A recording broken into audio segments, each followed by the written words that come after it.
नमस्कार। आज की हमारी कहानी बहुत ही छोटी सी है, लेकिन सोचने पर मजबूर कर देती है।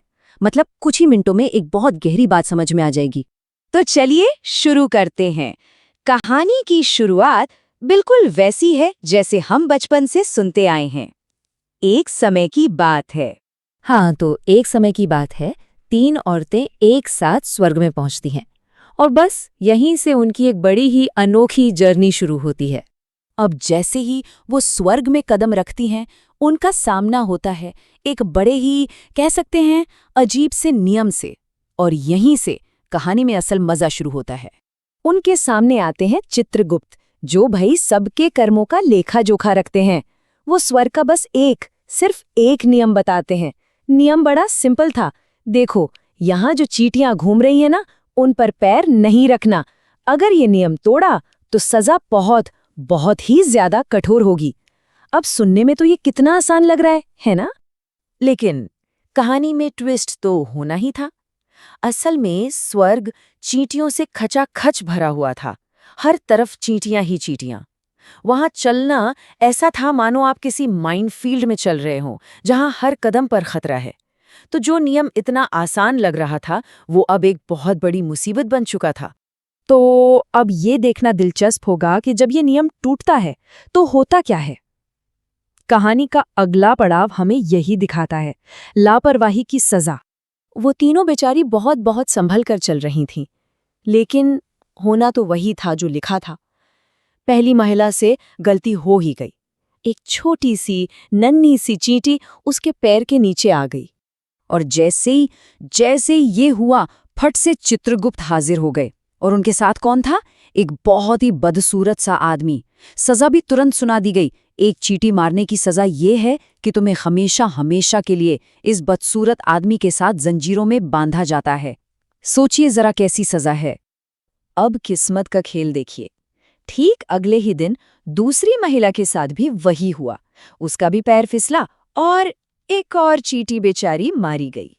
और इस बार सजा पहले से भी ज्यादा भयानक थी। चित्रगुप्त फिर प्रकट हुए, लेकिन इस बार उनके साथ जो आदमी था वो पहले वाले से भी कई गुना ज्यादा डरावना था। मतलब ये साफ था कि नियम तोड़ने की कीमत लगातार बढ़ती जा रही थी। अब अपनी दोनों सहेलियों का ये हाल देखकर तीसरी महिला ने एक अलग ही रास्ता अपनाने का फैसला किया। रास्ता था हद से ज्यादा सावधानी का।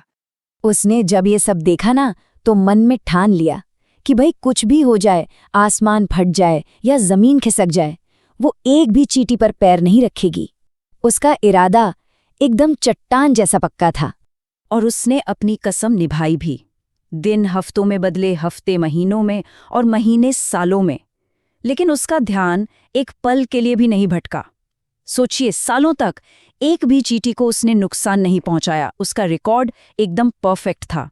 पर कहानी अभी खत्म नहीं हुई है, बल्कि अब हम कहानी के सबसे मजेदार और चौंकाने वाले हिस्से में पहुंच रहे हैं। एक ऐसा हिस्सा जहां पुण्य और पाप की परिभाषा ही बदल जाती है। तो एक दिन क्या होता है, चित्रगुप्त फिर से सामने आते हैं। लेकिन अरे, इस बार उनके साथ कोई बदसूरत या डरावना आदमी नहीं है, बल्कि उनके साथ एक इतना ज्यादा हैंडसम आदमी था कि क्या बताएं, बिल्कुल किसी फिल्म के हीरो जैसा।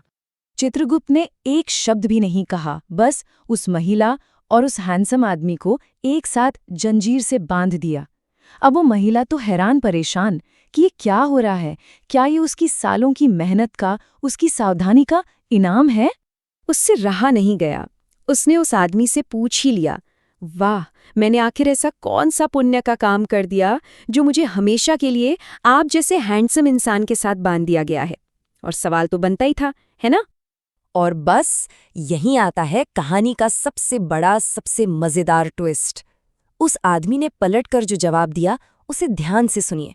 उसने कहा, मैडम, आपका तो मुझे पता नहीं, पर मैंने तो एक चींटी पर पैर रख दिया था। तो क्या मतलब है इस कहानी का? बात सारी नजरिए की है। कभी कभी किसी एक इंसान का पाप किसी दूसरे के लिए पुण्य बन जाता है।